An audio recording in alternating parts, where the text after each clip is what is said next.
Favori malgré lui, le Sénégal mondialiste et meilleure équipe africaine au classement FIFA débute son tournoi face à la Tanzanie, de retour dans cette compétition après 39 ans d'absence. Une première abordable sur le papier qui se jouera sans Sadio Mané côté sénégalais, suspendu mais avec les Rennais, Niang et Sarr en détonateur. C'est la troisième confrontation entre les deux équipes, la première dans une phase finale de CAN. Un succès et un nul pour le Sénégal. Ou bien joué, ce ballon donné dans la profondeur. La première occasion pour Niang, le ballon qui est repris ensuite par Ismaïla Sarr. On parlait de détonateur tout à l'heure, des Rennais, Niang et Ismaïla Sarr. Et bien, il a fallu une première erreur pour les voir. Ouais, le plus loin possible, on essaie de trouver Samata, mais pour le moment on n'arrive pas à pouvoir l'alimenter. Pourquoi? Parce qu'il y a trop d'erreurs, surtout un bon pressing sénégalais. C'est bien joué, Niang, deuxième chance, et ça ira dans le petit filet. Après avoir buté tout à l'heure sur Manoula, cette fois-ci, Niang trouve le petit filet.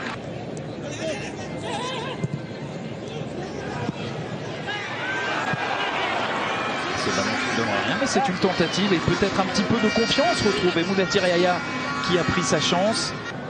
Et on peut peut-être craindre le pire pour J'ai l'impression.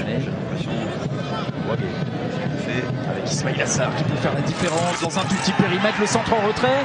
Il est crocheté quand même, hein, Ismaïla Sarr. Ouais, le tacle dans la surface de réparation, il limite aussi. On va voir ça. Est-ce qu'il y avait faute déjà ensuite sur Ismaïla Sarr? Oui, bien sûr. Il y a penalty. Oui, rien à dire, bien sûr. Tabalde qui a été prêté par Monaco à l'Inter et qui a fait plutôt une bonne saison côté d'Italie.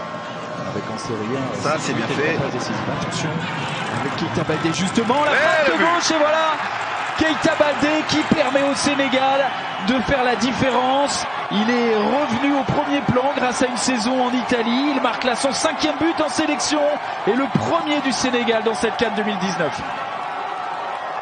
Ouais, ça vient tout simplement récompenser les Sénégalais de ce début de rencontre où ils ont largement dominé, poussant la Tanzanie à la faute. Ouais, bien joué de la part d'Endiaye. Enfin, bon match aussi, milieu de terrain défensif, la conduite, c'est bien joué aussi là-bas pour trouver Keita Baldé. Position tir ou plutôt de centre pour Ismaïla Sarr qui va essayer de retrouver une solution plutôt que de jouer individuel. Ismaïla Sarr, il a essayé de jouer vers son capitaine. Je trouve que le ballon... Oh, attention. C'était placé, c'est revenu comme un boomerang cette balle pour Niang. C'était du Niang dans le geste et dans le texte quasiment, regardez. Ballon perdu par les Tanzaniens, gagné par Idrissa Gueye. Niang qui va fixer pour essayer de trouver le petit filet. Oui, quel but d'avance, alors on a tendance à dire attention, faut vite se mettre à l'abri. Mais pourquoi pas d'entrer avec ce centre qui avait suivi Idrissa Gueye aussi. Ce ballon récupéré par Keita Baldé qui va centrer fort, plutôt tirer. Keita Baldé encore. Finalement, c'est un peu la panique du côté de la défense de la Tanzanie. On essaie de mettre un gros coup de pression d'entrée du côté sénégalais avec ce centre pour trouver la tête. Et ce ballon claqué d'Aichi Manoula. Keita Baldé qui va frapper pied droit cette balle. La tête placée d'Niang qui n'est pas en réussite. C'est la 3e occasion, 4e même pour Niang. Et vous avez vu ces statistiques, c'est le joueur qui s'est procuré le plus d'opportunités. C'est normal, c'est un numéro 9. Et le plus d'opportunités sans marquer aussi. Keita Baldé pour frapper ce corner.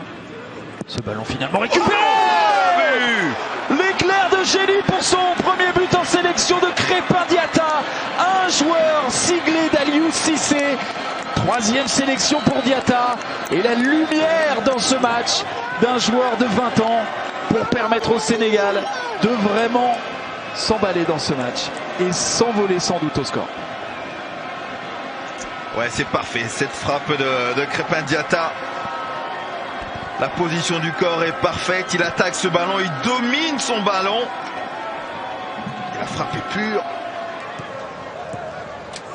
Qui permet au long de la Teranga de faire enfin l'écart. Et Niang qui va être sans doute recherché sur ce ballon. Pas possible. Il n'a pas réussi à bien le reprendre du pied gauche. Pas en vert.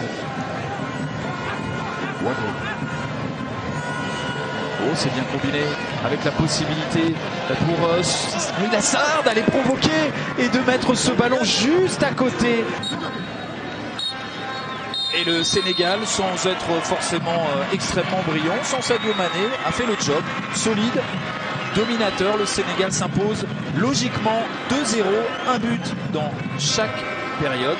Et le Sénégal débute parfaitement cette CAN 2019.